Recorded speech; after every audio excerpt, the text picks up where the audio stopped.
Alhamdulillah, Ramadan should be here.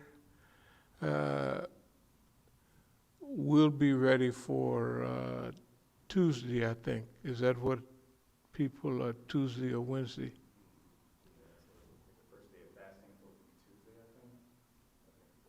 Well, okay, well, we can make it easy on ourselves. I mean, since it's always up in the air, this is one of those, whatever it is, periods of time, and so we'll just uh, we'll prepare ourselves for Tuesday, inshallah. In the meantime, uh,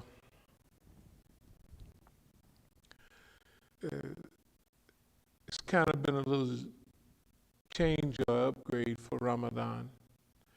I mean, after all, we were sitting around here letting the environment control what we, you know what I mean, what we do. Bump that. What we was thinking now is that what we'll do for Ramadan is, first of all, we'll have food here every night, inshallah, during Ramadan. And we did it year before last, didn't we, where we had did we have spaces between everybody last year? Or was that for Eid? That was Eid. We didn't do food, right?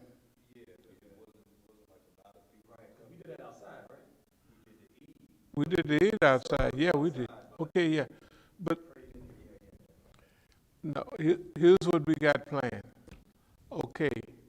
Uh, for whatever we do with food, we will have food every night, inshallah.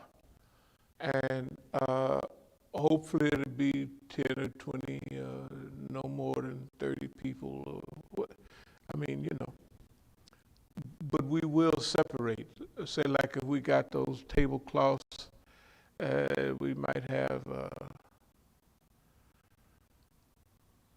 4 people or 2 people at each one. We got plenty of tablecloths, so we'll get plenty of tablecloths. The next thing is about the food. We was thinking of having feeding the community like we haven't done it in a while. That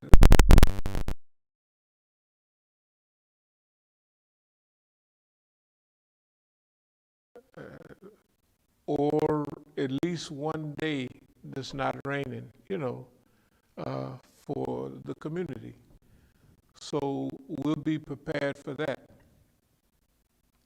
And we'll just try to choose a day that's not raining. Usually on Saturday or Sunday, you're going to get a day where you can do that. If enough food build up, you know, say we only have 5 or 10 people here and the food build up, we just roll with it, you know. So that's the idea for Ramadan. We'll deal with the Eid when we get closer to that. But for now, we would just say the general information points toward Tuesday, you know, that we would start the fasting on Tuesday. Whatever happened, we'll have food.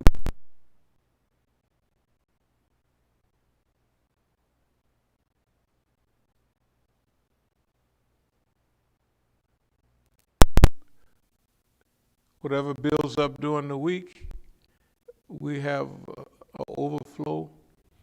And there's one person that does it professionally, and they want to contribute to, you know, I guess they got a lot of outflow and very few. They're not at certain special places anymore. Like IAC, they used to get that whole show ready, you know, and that's a big crew they would have out there.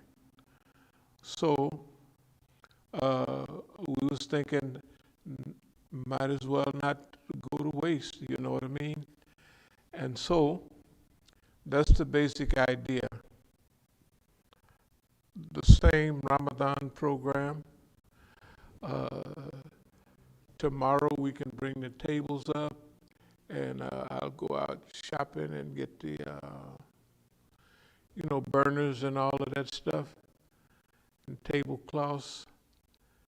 Yeah. So, yeah, I'll get all that stuff that we have to have on hand, and probably we would prepare something just in case. Well, we'll go ahead. I know since we'll trust that the people will get here on time, you know. And if not, we'll do something to feed the people. Even if we just have one thing ready, you know what I mean? That'll fill up everybody till they get here. So that means Tuesday night we would start, inshallah. We would have Taraweeh, and we would also, but technically tomorrow night we could have Taraweeh prayer, you know. And then the night when Ramadan is over, we won't pray that night. So prepare for Ramadan.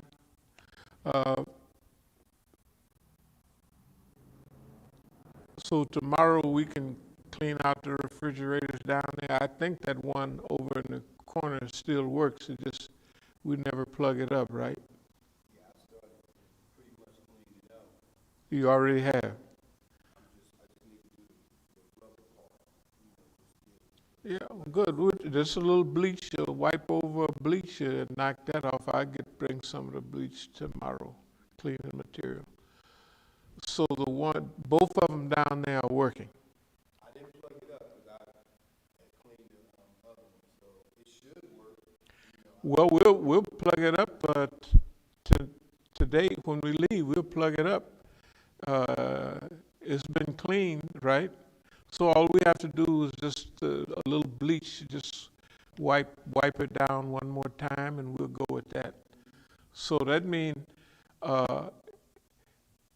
whether it works or not, we'll have at least 2 refrigerators inside. We got a lot of stuff over in the other refrigerator that we can start rearranging. We'll have room to do whatever we need to do because we got the refrigerator in the kitchen. We'll strip it down. We have at least 1 refrigerator in the other room. Yeah, we'll be fine with whatever happens, inshallah. Okay, so that means, inshallah, Ramadan Mubarak very soon coming our way. And so we'll get started. So today tomorrow we'll go out and acquire all the stuff we need. Burners, tablecloths, inshallah, napkins, paper towel, all of that stuff we'll get tomorrow, inshallah. Okay.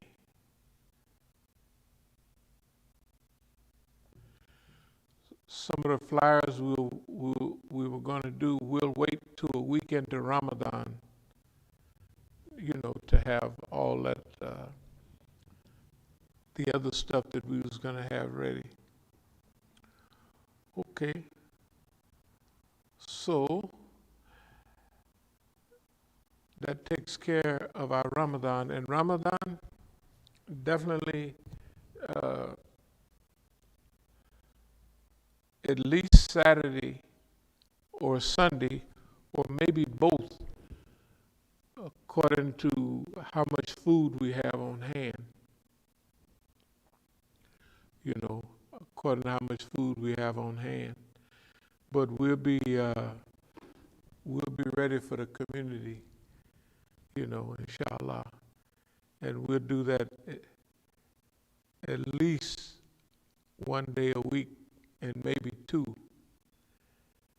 In fact, even if we get packed up with stuff, we could have a 5 or 6 o'clock serving of food outside, even during the week. It's according to how it load up. And according to if something is looking like it's got a couple of more days, we get on out there and get rolling, inshallah. Okay.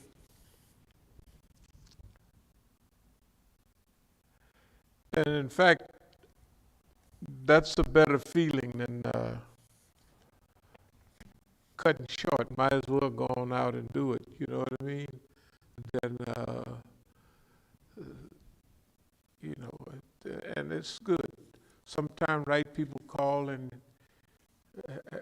they pose a question, well, what's for this year? We're going for it, instead of, we're going to cut back. And no, it's Ramadan. It only comes once a year, and this is a time where you could, when you build up them sins over the year, this is time to kind of ease them off a little bit. Now I want to talk about, what did we call this, project management or something? Okay. This project has been a pet project in our mind and in discussion for years, and we've been waiting for the right time to do it. So I'll try to bring us up on basically where we are now.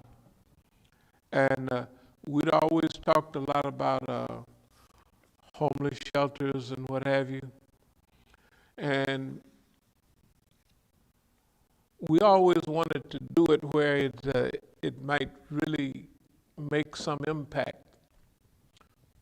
So right now we're putting together a little guidebook for homeless shelters. I mean, well, it's our guidebook, or for unhoused people, whatever we call them. But this is the pet project we've been working toward all the time. And now it just so happens, alhamdulillah, at Ramadan, it all just, okay, it's time to get. So I'll just outline a little bit about what we're thinking about and try to move right along. So for our homeless project, the way we want to start it off is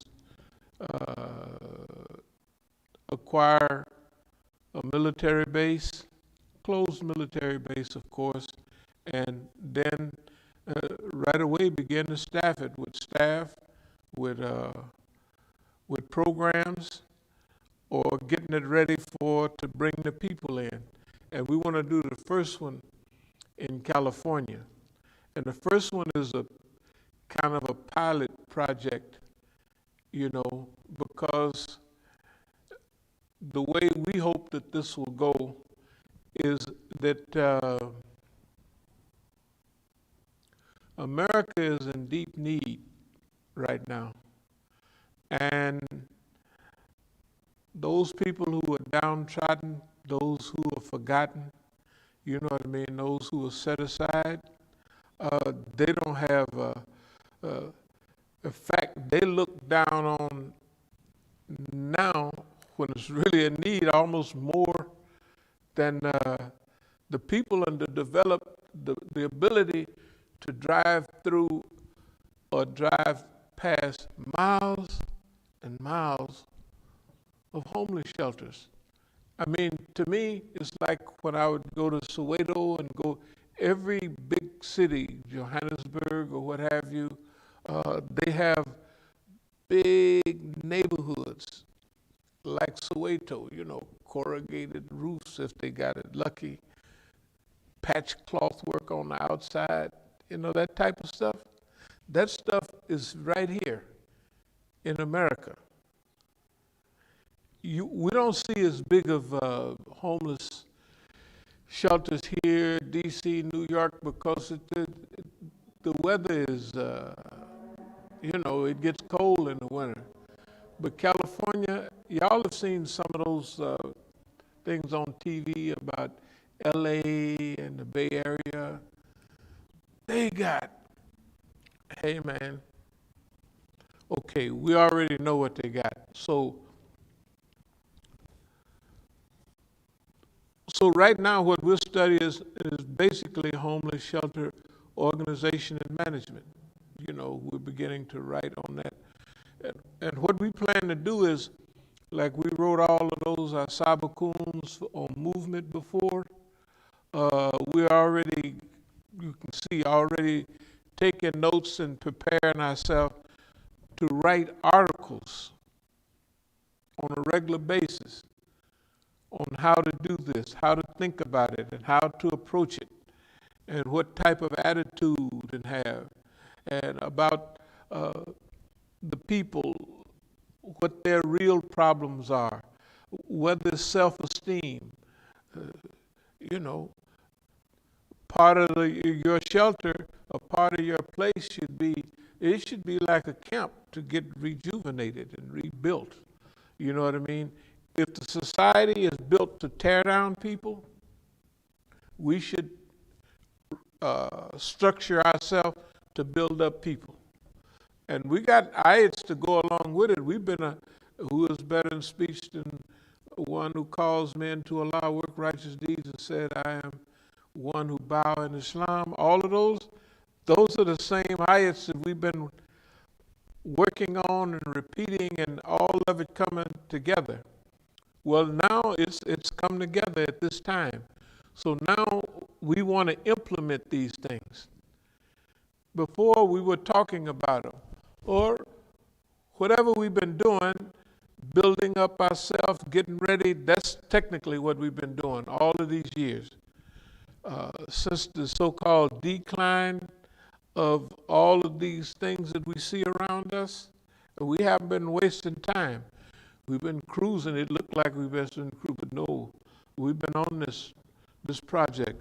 So homeless shelter organization and management, how to organize and lay out homeless shelter. We might even do a little joke book to ourselves, organization and management of homeless shelters for dummies, something like that. I mean, we wouldn't print it out there, but you never know.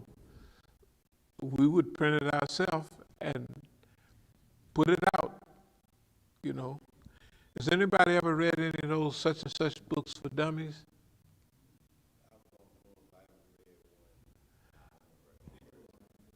They're not that bad. This is my opinion. What? Yeah, they're way more detailed than you think. You can't really be a dummy and read one. That's what I was saying. Right. No, it's actually whatever it is. Like I read management organization. I read all that stuff all the time. It does have some good points. Of course, if they have 100 points, you can strip off 90 of those and stick to 10 basic steps. You'll be all right. Okay. So in order to do that, we need staff. So we'll be developing the type of people that we think might be helpful for staff, Of course, there's camp commanders and all of that. If we do a camp first before we do our own, we have property in California that we have to get back from the government. Don't worry, we'll get it. But even if we have to run a practice run on ourselves at our property, that's what we are doing during this period. If we do it on our own property, we'll have a smaller, place, but sufficient to get us practiced up. for what we want to do. Because when you talk about managing the whole camp, it's doable, but it takes a little bit of thing. You have to do some real recruiting, you know, and at first it'd be unpaid staff. So you may have to get a few colonels and captains, you know what I mean, people that are familiar with camp management and organization. Then you have to work on upgrading their thinking, because it's not a military camp, right? It's a camp for people that needs rebuilding. The Army takes you in, cut off all your hair, take your uniform off, and they make you now here to do, so they train you what you're supposed to get ready to do, go over and kill people. They break you down and reconstruct you just the way they want. We want to have a program where it's to rebuild the human being. That the human being may come there with low self-esteem, they weigh and measure themselves in a lowly way, but when they leave us, if they ever want to leave, they will be on a human level. That means that we want to take the people who are downtrodden, the throwaway people, discarded, right? And help them see a purpose for why they're here and maybe what they want to do. But first of all, there won't be any major opposition to this, except maybe the government may not feel comfortable with Negroes doing stuff like that. I would go so far as to say they definitely won't, because they look at it like, oh, our country is falling apart. They're gonna build an army. We take niggas and reshape them, reform them, run around the yard a while, and they're ready to do anything. You know, them niggas is up to something. That's the way boss man thinks. You can't help for him thinking the way he thinks. Of course, we'll try to incorporate one of the main focuses is ex-military personnel. Why? Because 22 of them are dying every day. Can you imagine? Ain't nobody, they recount that, but they're not, well, and if you the government and you can throw away, pass out trillions of dollars, why can't you do a little something for the people you sent over there, wherever you sent them, and you ran them crazy? You ran them people crazy. And they got there and they said, man, I didn't sign up for this. It was too late. You got them there, either got them killed, packaged up, bundled up, brutalized, and sent them back here, and they homeless. I mean, by the millions. There was something like, I don't know if the number is right, 200 some thousand homeless military personnel. That's just insane. Okay? And ain't nobody coming down and trying to help. You see them little cracker boxes? This is people with good intention. They're building these little cracker boxes, houses for homeless people. I don't know if they're 6 feet, something like that. That's just a waste of time. For as many homeless people as it is, it's a good idea. I mean, it's good that they want to do that. Anybody want to do anything like that is good. But you got to imagine if you go down to the Home Depot, they got those little things sitting outside, the same size for a little portable garage or something or other, right? Those things is a couple of $1,000, right? Where they're putting them, it may be in front of somebody's house. We don't want them in front of their house, because I've seen it. So that means calling the police on them, and they ought to move that to somewhere, you know. So that means you got to get a lot to put them in, but also you got to have a place for the people to go to the bathroom. They go to the bathroom. That's why we thought about closed military bases, which they have them by the tons. Why they not use them shows the insanity. Nobody wants to go downtown San Francisco. It's a beautiful city. City by the bay. You ought to see those beautiful buildings in San Francisco. Bridge going over here, bridge going over there. Golden Gate, Sausalito around the corner. And don't nobody want to go there. People are leaving California now, and people in Oregon and Washington said, don't come up here. We don't want you Californians, you know what I mean? Hey, we don't want y'all up here. I mean, right now there's opposition. They see California license plate.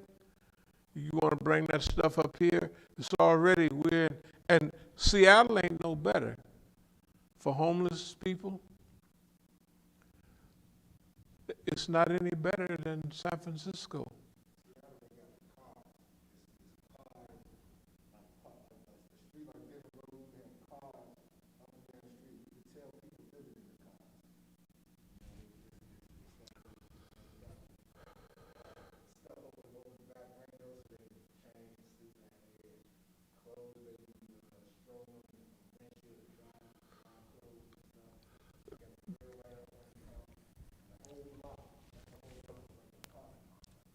That's why we have the idea about unused military bases.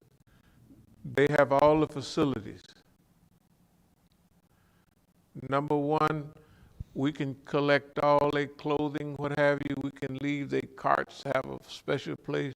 You have to leave the damn thing somewhere else. You know what I mean? And okay, the whole running of a regular place, you know what I mean? Spraying people down, cleaning them up, scrubbing up, even having people coming and donating time as dentists, as health specialists. You know what I mean? Okay, this one got 4 hours a week, and you got a schedule on the wall. They're going to come in, or so many of them, they're going to come in. And see, all the facilities are there. And I know the government will let you rent that stuff for $1 a year or something like that. Whatever it costs. First we start ours if we have to, but what we would like to do is jump right to a military base. Okay, that means you have to have people that have experience with all of that stuff. And you have to humanize them. We was thinking about, colonels in retirement, majors, whatever they are, they have experience in that. And a colonel is high enough that colonel usually manage a base, can manage a base. And, but just think about the military personnel and all of their boys, well, now girls too. And the government ain't doing nothing for them. They have a reason. We even have an idea of visiting VFW places, Yeah, we're going to make little presentations. We're going to ask the chief there if we can make a presentation, Veterans of Foreign Wars. Yeah. You guys want to volunteer for da-da-da-da-da? You know how, we're not going to say anything anti-American, because 10% of them still got a American flag tattooed on their heart. So it's all for they boys. Just done slipped through the cracks. We ain't blaming nobody how they got there. Like at least they joined. We ain't saying this is what they done. We want to get the job done. So a lot of our Negro rhetoric that is true right? We may not have to mention it. Right, because our job is to do that job right now. We got another job on the other side, uh, trying to keep boss man from doing wrong, which is technically not impossible, but you can't make the shaitan do right. Right? I mean, you can just don't work. Okay, anyway, homeless shelter organization and management. How to organize and outline homeless shelter. And we got down here homeless shelters for dummies. Now we have go for big. Go for big means that, well, we're talking about starting off with a whole compound, a closed military base. So we're already thinking on the level that we have to, because number one, you have to staff that place. When you start taking in people, you got to already have food there waiting for them. So when you ready to go on that level, you have to staff and organize the place before the people get there. You know what I mean? You can't have them all running there and say, well, we'll figure out what, you just stay over there, you can't do that. You have to be organized, but it has to be human.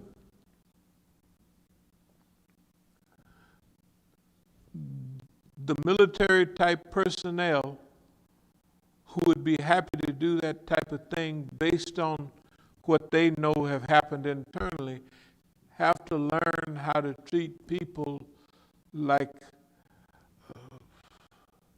Quranic beings, like human beings.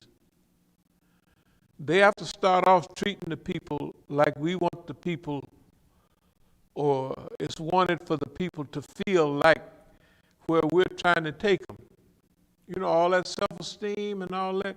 Imagine your self-esteem when you just laying down on the ground, you know. You just laying down on the ground, and you know it ain't nothing. You ain't and people are walking by you, and you know, like you don't even exist. You know, that's why some of the people, they have a little shame thing. I am a person or something like that. Some of the homeless people, and the people see it. It does. It make them feel like, yeah. I tell you, I was at UC Berkeley. Or I was out at Berkeley, and I was hanging around with one of my old friends. So my old friend worked in a marijuana, where they grew marijuana legally and all that. And I asked him, how is the smoke compared to when? But we started out, the fact he might be the one that started me dealing, you know. So I asked him, I said, I could see the joints they had rolled were packed and rolled pretty professional, and I would see a little oil coming through the pit. I said, how is that compared to what we used to smoke? He said, it's about 5 times more potent. This stuff right here is 5 times. I said, 5 times more potent than what? You know, because they didn't upgraded that stuff. It ain't just regular, you know, what is it, THC, whatever it is, it's packed in there now. So I asked him, and we was up there at UC Berkeley, and they had some programs where people were out in the street, and they had stalls and all of that. They had that stuff around Berkeley all the time. So, in fact, when we was up there, I was asking him so much about smoke that he brought a big bag. He thought I was hinting that I wanted to try some. And then I said, okay, I'll see what it is, okay. And he almost paused, because, yeah, when we was around Lake Merritt, he had brought a big, a duffel bag, not a duffel, them little carry-on bag. He brought a lot of it. And he said, yeah, and he was holding it up and all that. And I was asking him all the questions because, you know, sometimes they give people now a thing to smoke weed to help. Like if you, for instance, if you have Crohn's disease and you don't feel like eating, they give you smoke. And definitely marijuana used to make niggas laugh, and their stomach would be hurting so bad from laughing, and then they get hungry. They eat up all the cookies, right? Do people still do that? The niggas eat up everything. They call it the munchies now. It's the munchies. It's sir. And if it's 5 times, is you know, because I said, man, that stuff must be serious. But anyway, the point is that he thought I might wanted some. But anyway, there's another guy up there. In fact, 2 guys. When we was first sitting away from campus, I think I gave one of the homeless guys a $20 bill, something like that. Then, in fact, I tell you when it was. Hashim and them was having a program at up there on campus, and it was a Malcolm X program, so it had to be in late February. And I went up to it, and so when I went into that program, I just gave a brother, African American, I just gave him $20 and went on in, you know, and came. When he came out, the way he approached me was, my name is so-and-so, and he told me his name, as if to say, I have an identity. That's the way I was perceiving what he was saying. Thank you very much, but you know, I'm a human being. I have a name, because he told me specifically, not that I remembered it, but he told me, this is who I am, that I am a person. And so what that tells me is that all of those people have, I'm not a digit or something to stick your finger in. You know what I mean? I am a human being, you know, and that's, whatever we do, we want to make sure that that shines through clearly. You know what I mean? We're not saviors here to save the poor, downtrodden, and misfits of the world. No. We're here to help you or aid you and assist you in doing what you want to do. Now, after a few months of being around, we might have some motivational programs and different things, you know what I mean, for them. You know, for them to realize that, okay, you stabilize now. That's the first thing you want to do with somebody that's blown away or cut all that. You want to stabilize them, right? So with homeless people, the first thing we want to do is stabilize, I don't want to call them the patient, but stabilize the person. Where they're now comfortable, they got what's coming in, you know, what they need, and they feel for the first time like they're not a burden on anybody, they're stabilized. Then after that stabilization, we start in to help them evolve. In other words, basically at the back of the plan, America has turned their back on those people. We want to be the ones that shine the light on them. Or nationwide or worldwide program. It ain't no limit, you know, because after this, I think that this is one of those things whose time has come, something like that, right? There's nothing like an idea whose time has come. And that's the time we're living in. And I don't know why, even I've been looking on the internet, a lot of different little stuff, homelessness, nobody's attacking the problem like it, you know, like it's not they have war on crime, they had war on drugs. What's the name even had a war on poverty? Johnson and the white man down in Virginia somewhere, down in a little lower than Virginia, where the coal miners and all of them are somewhere. West Virginia.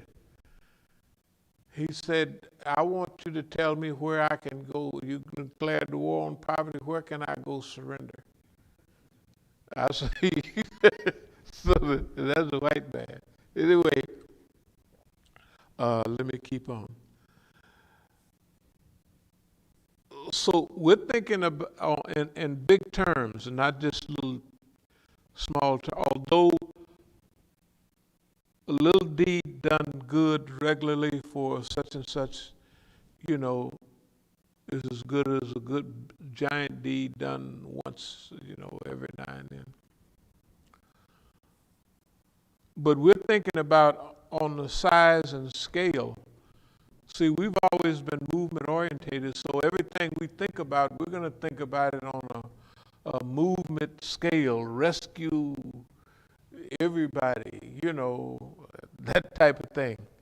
And that's the way we're looking at this now.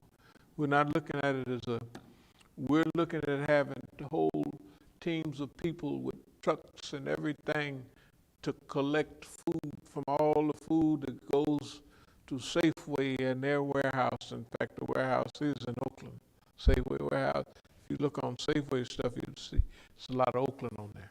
What I mean is this. All the stuff here and everywhere, like it goes back to the store, milk, cheese, everything, when it goes back. So everything that they have in the store goes back. Suppose we have people collecting all of that, and they collecting all of it, not only collecting it, but the warehouse that they have, sometimes they give it away, sometimes they throw it away. Since we was a non-profit organization, I remember one project we had in Oakland. It was from this bakery, and they used to, all the bread and bakery, everything that was past due, they gave it to us. And we had tables outside. I'm telling you, the Negro would come up and he'd look. He used to buying that 5 loaves for $1 bread. You squeeze it, it's like puff. I'm telling you, long, sure as I'm sitting here. Because I was standing out at the table, and this is one of them, you know, premier bakeries. White folks in Mercedes-Benz.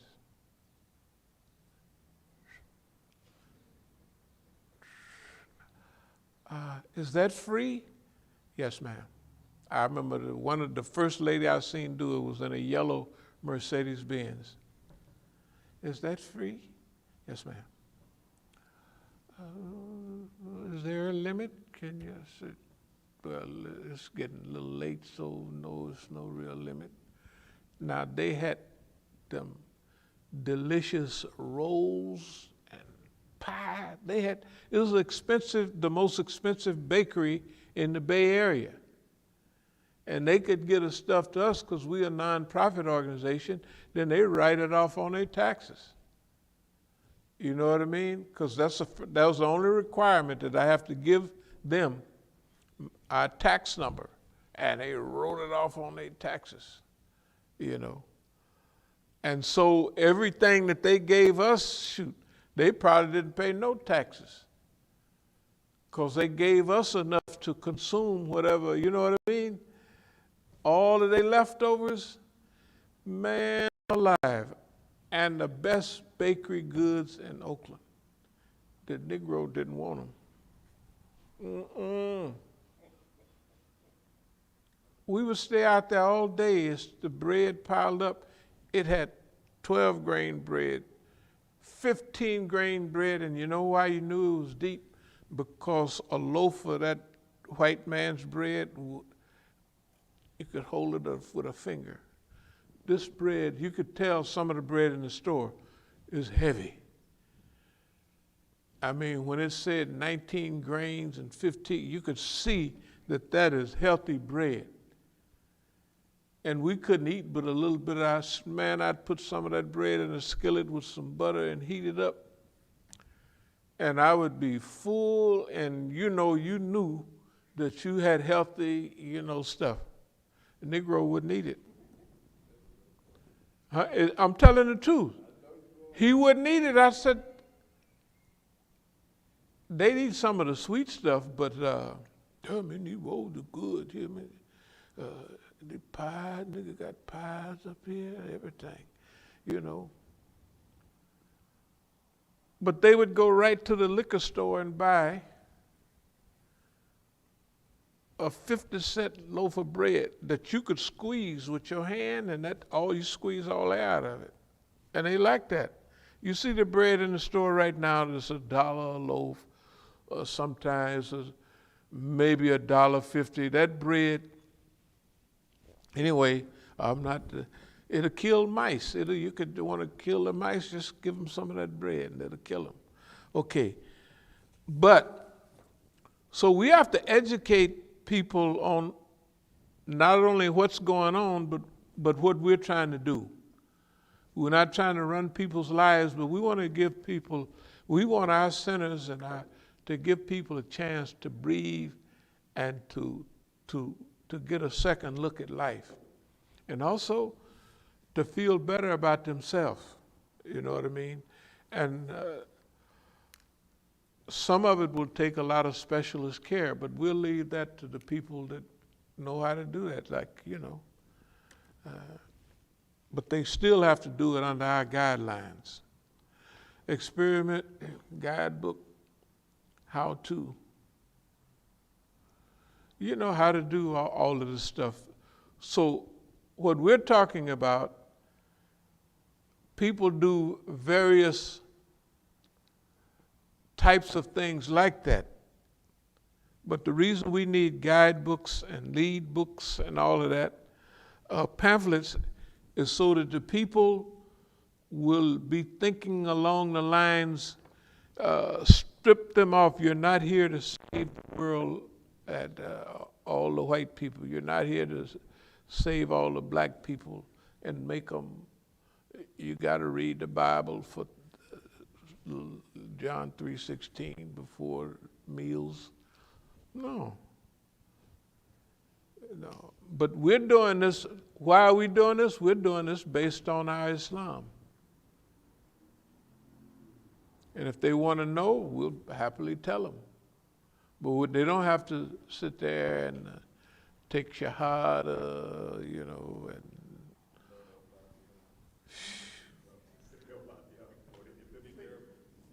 that's terrible, man. We're not going to do none of that stuff. In other words, it's for the people, not for us. That's the way we have to orientate people to how to think about what they're doing, and we have to remind ourselves that we're doing this to save our own soul. You know what I mean? We're doing this to try to rack up to knock off a few of them other bad deeds, and maybe a couple of these good deeds will devour some of them. That's what our personal goal is that, because that's a Quranic and Hadith goal. In the meantime, I'd like to read our famous from the وَمَنْ أَحْسَنُ قَوْلًا مِمَّنْ دَعَا إِلَى اللَّهِ وَعَمِلَ صَالِحًا وَقَالَ إِنَّنِي مِنَ الْمُسْلِمِينَ. Who is better in speech than one who calls men to Allah, work righteous deeds, amilu salihat, and says, I am of those who bow in Islam. And we've been saying this for years. We've been saying it over at this place, that place, and now we're going to implement that. But nor can goodness and evil be equal. Repel evil with that which is better, then will be between whom and thee was hatred become as it were thy friend and enemy. And none will be granted such goodness except those who exercise patience and self-restraint, none but persons of the greatest good fortune. Okay, so this is an outline of what we're doing. وَلَا تَسْتَوِي الْحَسَنَاتُ وَلَا السَّيِّئَاتُ أَدْفَعَ بِالَّتِي هِيَ أَحْسَنُ فَإِذَا الَّذِي بَيْنَكَ وَبَيْنَهُ. Goodness and evil are not equal. They're not the same. This ayat is telling us, repel evil with goodness, or that which is better, right? So we're not trying to be like boss man. We don't want you to do, or the people to do anything for our reward. Doing this, if we're doing it with the right niyyah and everything, that's the reward. And also, this was one of our, not salvation ayahs, but to remove evil and bad feeling, between peoples. So it says, very clearly, وَأَدَّاوَةٌ كَأَنَّهُمْ وَلِيٌّ حَمِيمٌ. Yeah. Those people that was between hatred, now I'm talking right now about, that's boss man. But the key is not dealing with boss man. We're dealing with people that boss man done undermined. So it says, even if it was boss man, it may be but between you who was hatred, boss man, that mistreated us. Not the people that are homeless out there. That you would become their wali. And hamim is hot, warm water. They would become your warm and fuzzy friends. That's if it was boss man. This is just a reminder for us that those people are not even boss man. They are victims of boss man. So this stands 50 times in his stead. And no one will be granted such goodness except those who exercise patience, self-restraint, none but the persons of the greatest good fortunes. Those people will be lucky. They will be lucky. Good fortune,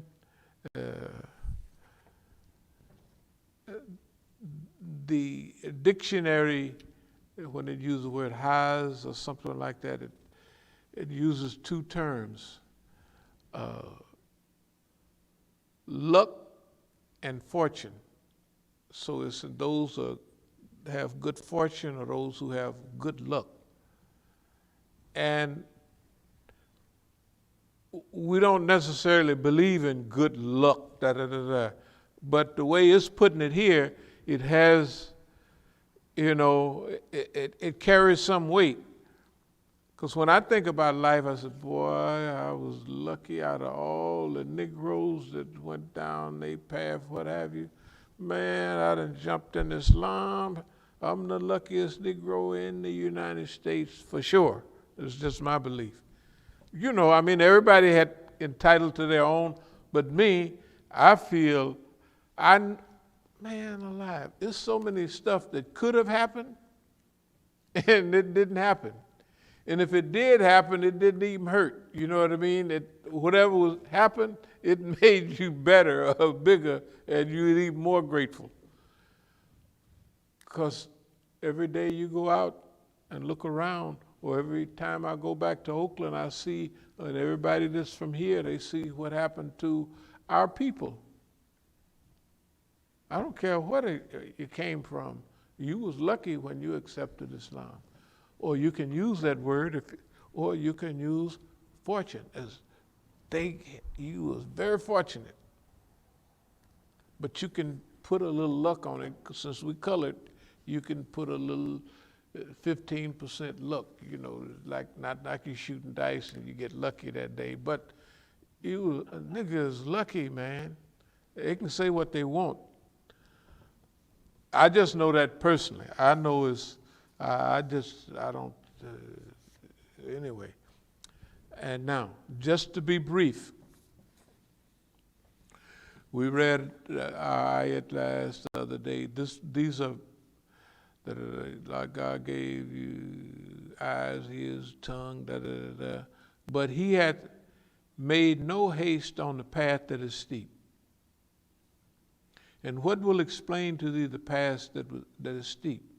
It is the freeing of the bondsman, or the giving of food in a day of privation to the orphan with claims of relationship, or to the indigent down in the dust. That's the key, one of the key phrases in ayahs. Man, if you can help somebody voluntarily without looking down on and all of that, with people they're down in the dust, they're down in the dust. And it's not anymore, I don't know if y'all remember, but in the old days they had what was called the poorhouse. Does anybody remember that terminology? The terminology. But they had, you could go to the poorhouse if you was doing bad. They don't even have them no more. They got welfare and all that. But they used to have the poorhouse. And the Catholics always had, I remember in Oakland, they had Little Sisters House of the Poor. And I used to talk crazy, nigga, I'm gonna take you down to the poorhouse and turn your behind in if you don't give me my money, stuff like that. Yeah, you're gonna be poor, you're gonna be in the poorhouse. The poorhouse. And that's what people would say, so-and-so's in the poorhouse. The terminology they use. Experiment guidebook, where we intend to go. We just have here, what do we have to lose? What do we have to lose to do this? Nothing. We don't have nothing to lose. It's all to gain. This is all to gain and nothing to lose. Okay. If we have to use our own money to get it started, we'll use it, because we're going to get it from the government anyway. And if we don't get none of that, we'll raise the money we need to do these projects on our own. In other words, this is the plan that if it goes this way, that is fine. If it goes that way, we'll have to work a little harder or hustle a little. But it doesn't make, for planning purposes, it doesn't make any difference which ones come first. Whether we have to use our own property and everything first, whether we get a abandoned military base first, that it doesn't change the stage that we're in. Okay, it's just like the giving away of a little food. This happens to be the stage that we're at. Last year we was in another stage thinking different. And then it just come to you, no, get on up and get busy, and this type of sadaqah jariyah. What do we have to gain? Project management. We have homeless CCC. Does anybody remember what the old civilian conservation camps were? It was 100 years ago almost. Not 100 years ago, it was 80, 90 years ago. Franklin Roosevelt, the old.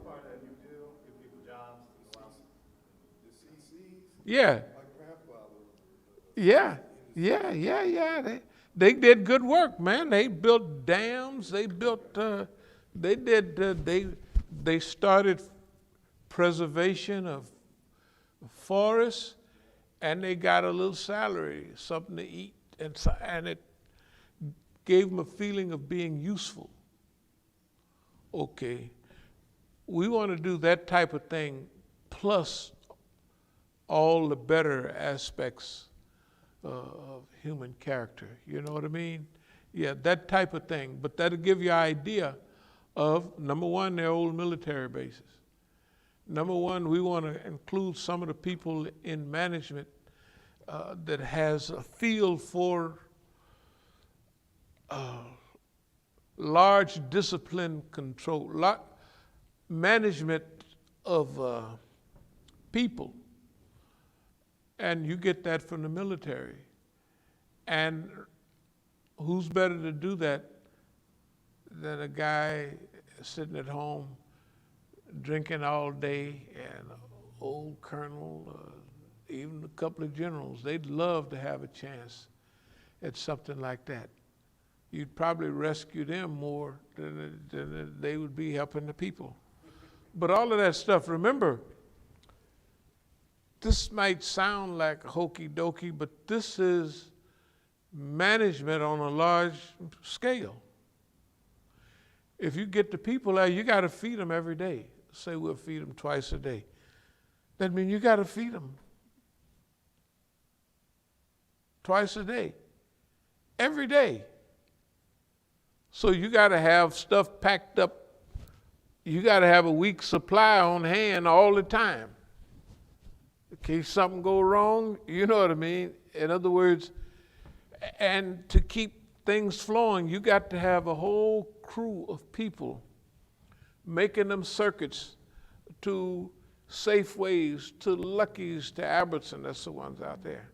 And when we do them over this way to Giant and all of these places, to collect all of their cornflakes and milk. You know, the milk is when it get old, they got to put it out too. But shoot, most of the time it have at least a week left. So we keep it cold fast enough they can have good fresh milk on their cornflakes and what have you. Or whatever they eat, you know what I mean? All of that. And then our type of service, the people won't be treated like numbers. And remember, we were saying 3.5 stars for the people that serve them food. Sometimes you have a service line because you just kind of the food you have. But you can also, from time to time, have people. Now, what self-esteem, how much self-esteem would it have if you go to a place, you got a nice bunk, you got a regular change of clothes, you got classes on this, classes on that. In time, you have classes on plumbing, classes on electricity. You'll have all of that stuff in time. In case people want to go out and work. And if they want to go out and work, they can still come back and stay there till they save up $50 million from staying there for free and going out and doing. But just imagine, standard job, our workers do it for half price. Electrician's job for half price, they'll be rich. And they don't have to give us nothing. If they want to donate something, they can do it. And then eventually, so you remember, we'll have trucks and everything for them. Like we go to the state, they auction off everybody around here auction off stuff, right? Every government organization. We get into people at the motor pool. Hey, we want to, we get in with them. Why don't y'all donate 5 trucks? We need delivery trucks. We need this, that, and we'll pick out the ones we need. Or give us a deal, right? Remember, when you start doing things to help people, people come out of the woodwork. You don't even know, you didn't know they was there. They say, how much you getting paid there, Brian? No, I don't take a salary. I just, what you mean? Well, you just, man, we got 5 trucks over there that they don't even know, the government don't even know they're here. Take them boys. Right? Anything. When you start doing good, And don't talk about people that are burdened with wealth. They got so much money, it's weighing them down. They want to do good and they don't know where to do good. So, whether they help or not, it don't make no difference. We just thinking, what can we do? The world is facing disaster. Not facing disaster, it's in a disaster now. Wait 5 or 10 years from now.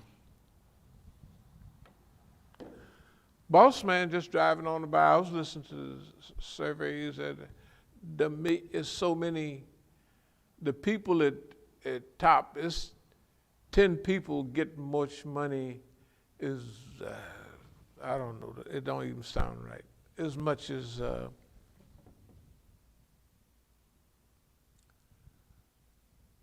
small, let's say, I'm just making this stuff up, but 1% at the top is getting more than 49% of the people.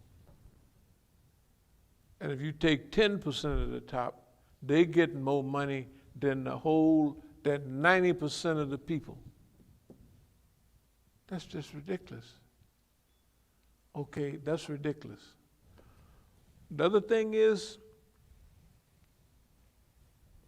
they have all types of, there's no limit to what this stuff do, but they have industries where people can not make brooms and all that, blind folks, but where they can produce for themselves. We can do stuff that eventually people can get a college degree. You know what I mean? Yeah, we can, it's a military base, they have, it ain't no limit to what we can do. We just want to get started, okay, and I'm getting toward the end. We'll make some DVDs of some of these lectures and put them out to give people an idea of what we're working on.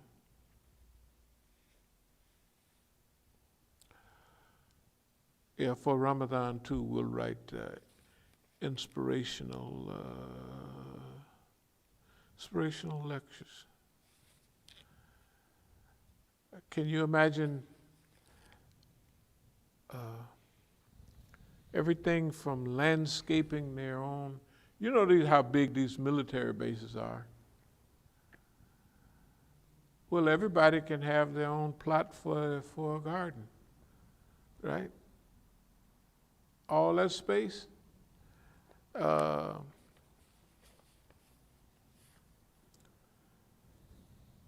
Simple stuff.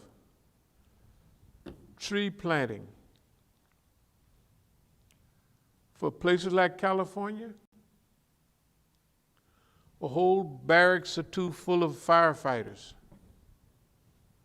that can stand that type of stuff.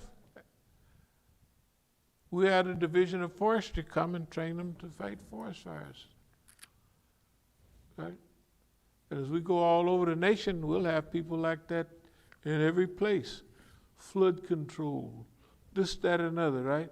In one part of the country, Louisiana and Georgia and all of that, Mississippi, flood control, right?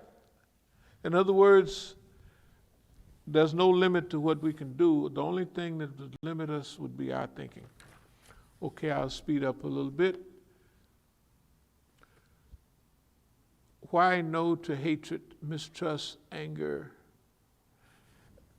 Because this is just, the government tried to treat us so that we become hateful and angry. That's why I read the ayat, وَمَنَاسِنُ قَوْلًا مِمَّا دَعَا إِلَى اللَّهِ.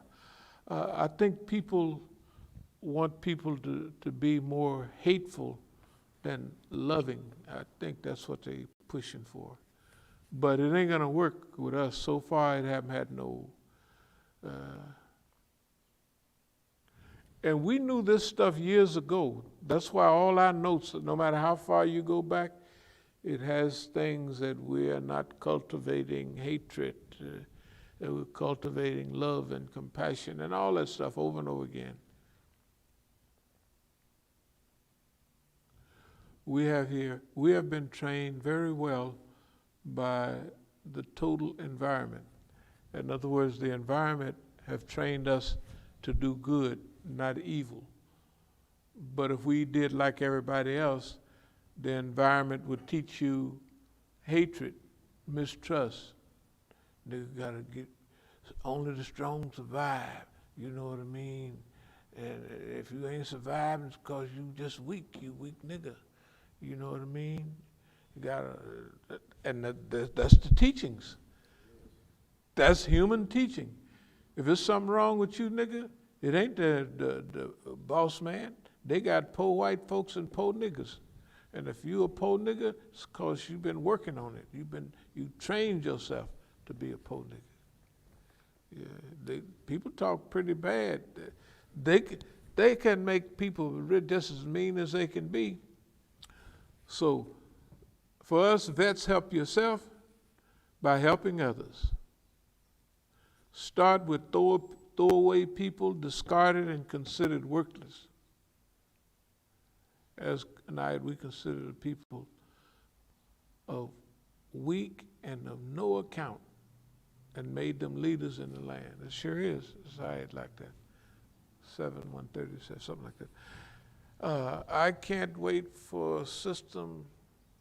Well, this is this stuff. This is personal. The system don't trust me, so I'm tired of them. I'm not going to wait on them anymore. Or try to calm them down, boss man, you don't have to worry. No. We're just going to do what we can. And as we move along, if we can shift it to somebody else and let them do it or whatever. It's not about, after a while you outgrow that personal stuff. You just outgrow it. Because when Allah hook you up, you hooked up. A few facts, 22 deaths per day. That's for military, not for other people just dying to be dying. Vets, help yourself by helping others. Structure motivational lecture. Good. And we have here, this is doable. And I would say, in a way, I think it's kind of easy. You know why? Because nobody else want to do it. Just imagine you can go into a field that nobody wants to be in there. Right?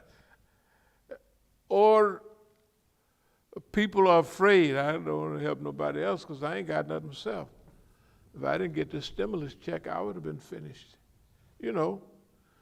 So during times of scarcity, people loosen up.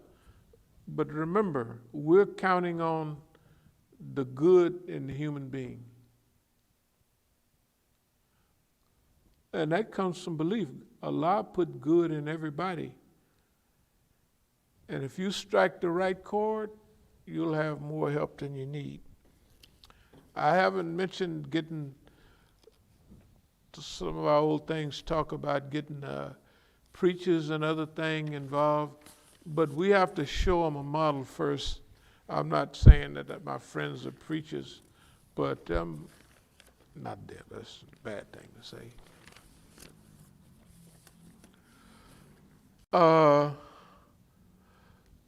A Negro Christian preacher don't know what you're talking about when you talk about this stuff right here. One of my big friends, of course he drives, that is 740, 9, something like that, the big BMW. What's this? Yeah, that big one. You're right. He is one or two of them.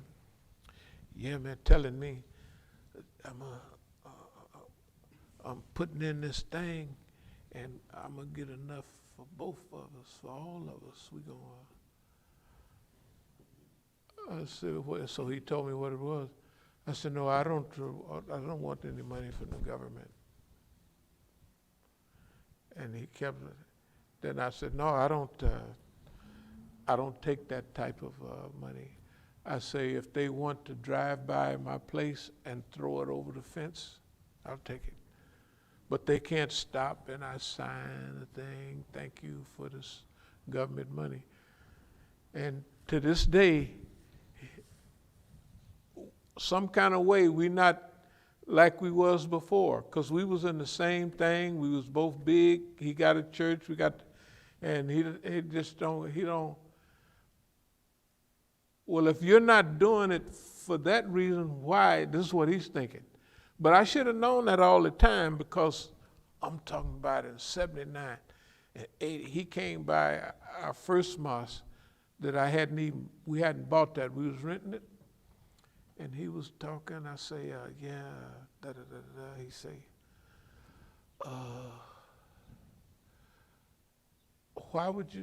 why you doing this Islam, man? Why not do? I just said, well, I just happen to not believe that. That's the reason I don't do it. But man, the heat and everything, because they knew what heat was. Man, this thing, you're talking about it, carry plenty of heat. You know, it's like, I said, yeah, I know that. I said, well, why not do the Christian thing? He had a big case and he got saved and they shrank the time. I said, man, I ain't doing that. I don't, that ain't what I'm doing. I actually believe this stuff, helping the poor and all of that stuff. And you know, at that time it was more like personal. This has helped me a lot, you know, and later on you graduate into, you know, you evolve. Shoot, to this day, he don't hardly talk to me much no more. And he's a good friend of mine. We was in the Jahiliyyah together. In fact, he was right under me. And when I left, he kept on coming up. And he did well in that till he got hooked on that pipe. And then the money flew away, and then he got saved, and he came on back. I said, I don't believe in such and such as my personal savior. I just don't believe it. I like it. I mean, I like it for everybody, but I should give you my lectures on. In fact, in his church, I read that letter we have, open letter to the churches. Yeah. But he had already he was paranoid by then. What you gonna read? Because before it was fine. We could did everything, anything. And we hung out and everything. But after, what you gonna read? You know, I gotta ask the secretary. I said, I thought you was the preacher here. I thought you was, well, all right, but and he was nervous all the time. He was actually nervous because I was up reading it before the congregation. And everybody in the congregation was our friends. It was nobody there that didn't go through the same stuff. Everybody, his whole congregation is the whole neighborhood. That's the only people in the congregation, is the people that did what we did. Everybody got the Holy Ghost now. I mean, Willie Ward passed away, Ted Ward and them, but that's the church they went to. Willie Ward just died last year, year before that. He was the youngest of the Ward brothers. He was right there in the front row. Yeah. Okay. So that's basically what we want to do. Just to go again, we're going to acquire and distribute enough food to do Saturdays and Sundays, or just one or the other, you know, according to how much food we have. But we'll make sure, with Allah's help, that we have enough to do at least one day a week. But I imagine that as it starts rolling in, that we'll acquire quite a bit of food. So that's what we want to do. And then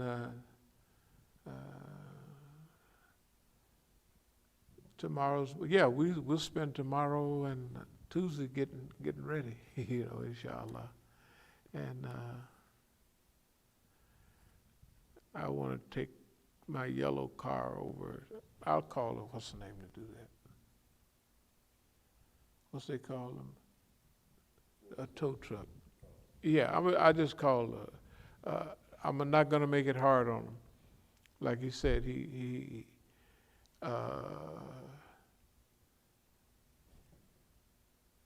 act like everything is fine. If it is, fine. If it's not, fine.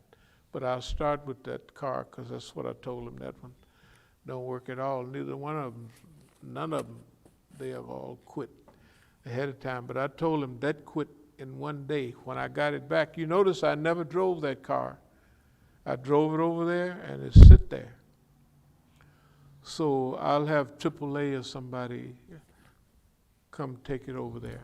I'll do that tomorrow, inshallah. Okay. Are there any questions or comments? Yes.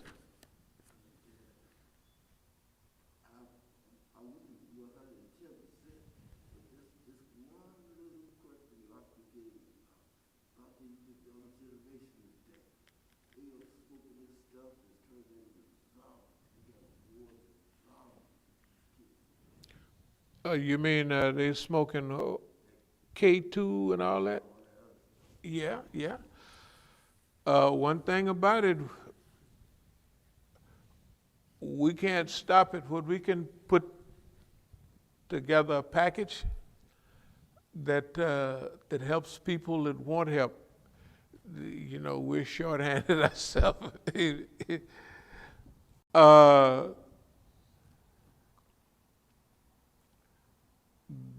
They have destroyed the flower of our community over and over again, just like they did the Indians. They know alcohol is bad for Indians. They know they don't function good on it. So they give it to them. And they said, well, we don't have no reservations. We don't have no liquor stores on reservations. Walk across the street from the reservation, what the hell do you think is there? A doggone liquor store. Right? So they just get a ride from each other, and they ride up and buy all the liquor they want and then go back to the reservation. Same thing with drugs. You want to abuse people and misuse them, first where to start is with self-abuse. Let them abuse themselves. Let them kill themselves. And everything was based on that. Instead of black people fighting in unity against the white man loaded our community up with things to make us fight and kill each other. You see what I mean? Okay, so, Assalamu alaikum. With K2 and all of that, we don't have no ability because see, the thing about drugs is you have to want to, you know what I mean? Like drugs and alcohol, like when we do the homeless thing, a lot of the people are gonna be alcoholics. A lot of people are gonna have a drug problem. We have to have some type of treatment floating right on there because of numbers. But see, they'll be coming to us. And how we deal with that is going to be, do we have people that have a drug problem all in one barracks or something? Or do we, all that stuff we have to think about and what's best for them. Not what's best for management for us. We put all them niggas in one thing, then you could focus. Yeah, but they'll all be there encouraging each other to, you know what I mean? So we got a lot of things we have to think. This is not only growth for them, mostly it's growth for us. We have to be bigger we have to study this stuff. Just like to do what we did around here, we have to study management, study leadership, right? We have to study that. We got articles. We got articles on all that management in Islam, leadership, principles of leadership, We have to study that stuff on a big scale and then on ourselves. With drugs, when we get back on this side, basically on the East Coast, we may have developed some programs that are more helpful. But in the meantime, we just hope that we can keep it under wraps. We may even have to buy a huge amount of drugs so we could have it there. Not what I would say, but so we could keep them around so they could get their minimum amount of stuff without running off and coming back and running off. Well, we could guide them off. If you take 1 spoon this month, 3 months from now, we want you to take a half a spoon. You know what I mean? If we got them there. Yeah. I'm talking about stuff that works now. I'm not talking about stuff philosophical.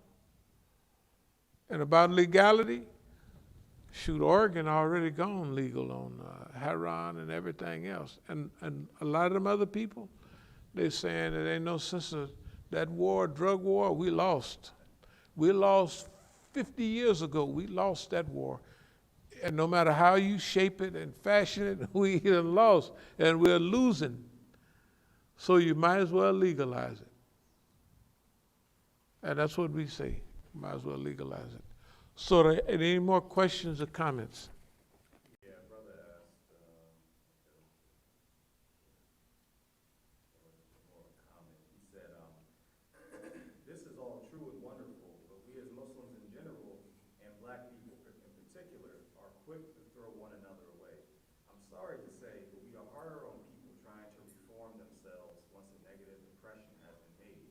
I personally have received more rejection from my own people than I have for non-black people.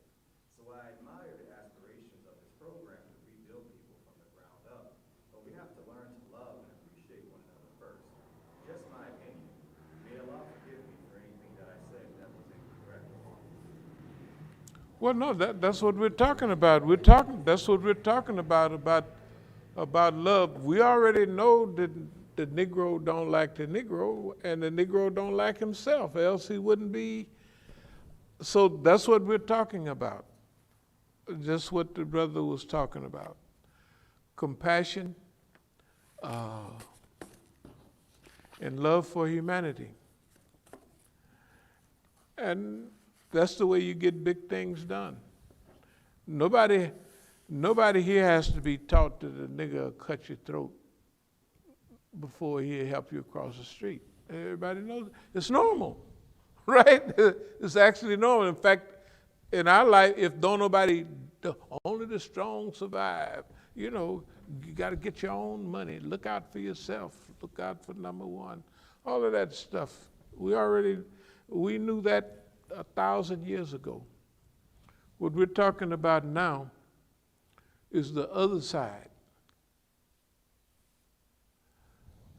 We can do stuff to bring the bad and the evil out of people, or we can do things and it'll call people out of the woodwork. You didn't know those thousands of people was there.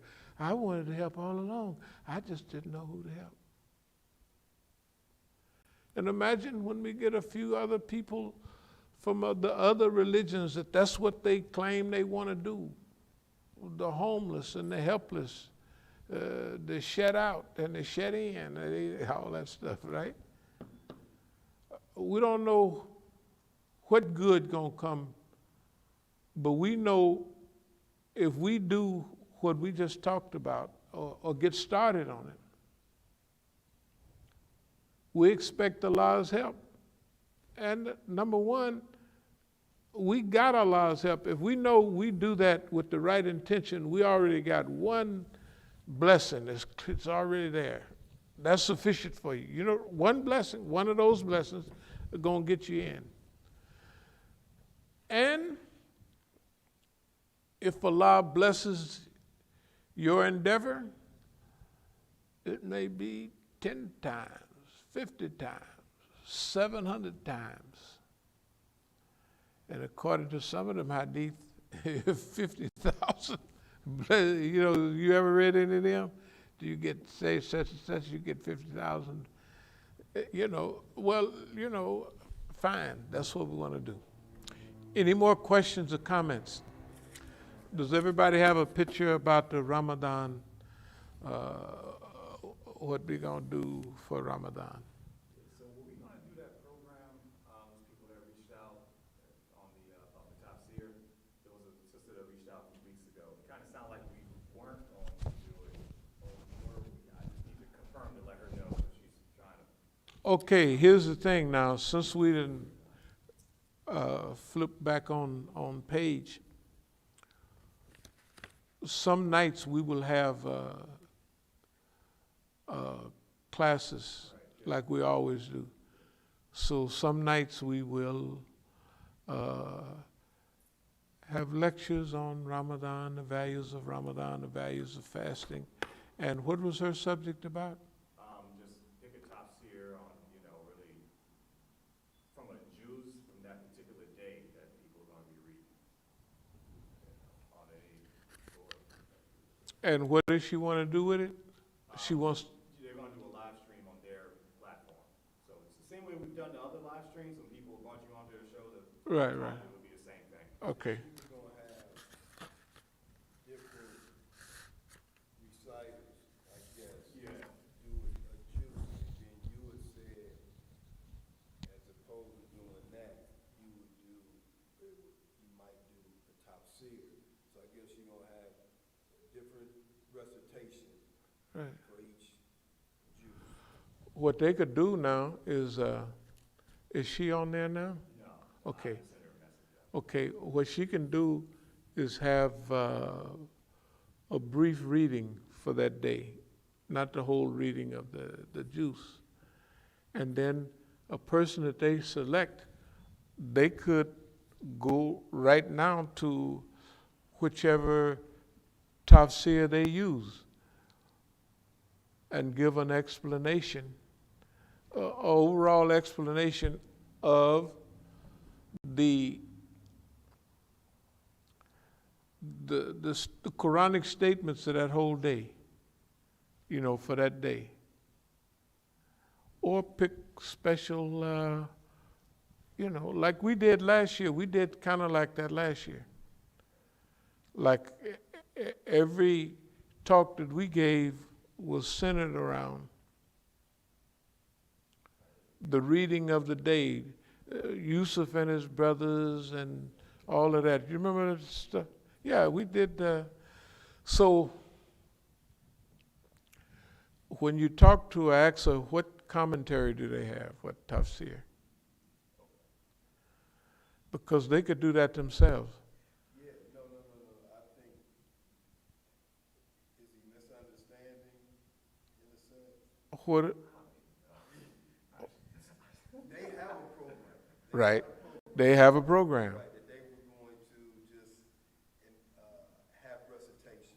Right. And she wanted, the way I'm getting it, was she wanted you to recite a particular juice. That's what she, that's what. Oh, that oh. was the original, she wanted you to recite, am I correct? Yeah, that's correct. Okay. And then you were like, nah, that's not what you do. You would give a tafsir. You would, Right. give a tafsir. Oh, she wanted me to give a tafsir. She wanted you to give a recitation. Oh, I don't recite it. I could, they could do their own recitation, and I could give a tafsir every day on that reading, that Quranic reading. Then now we're getting to whatever day that you choose. Right. You would give a tafsir based on whatever particular day y'all come up with. If that is possible because I could be right here and we give it to ourselves. Right. So that's where. And any day we don't go out to raise funds or something, yeah, you could let her know that I'm available for,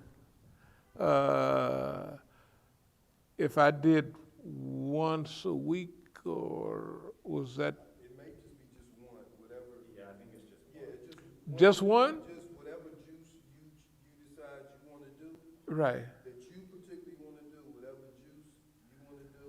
Oh, that's sure I could do that. As long as it's the tafsir on it. That's fine. That's fine. That's fine. She could just let me know. Yeah. Okay. Okay. ¿Qué más? Anything else? All right. There's no more questions or comments. Assalamu alaikum wa rahmatullahi wa barakatuh. Bienvenido. Welcome, welcome, dear brother.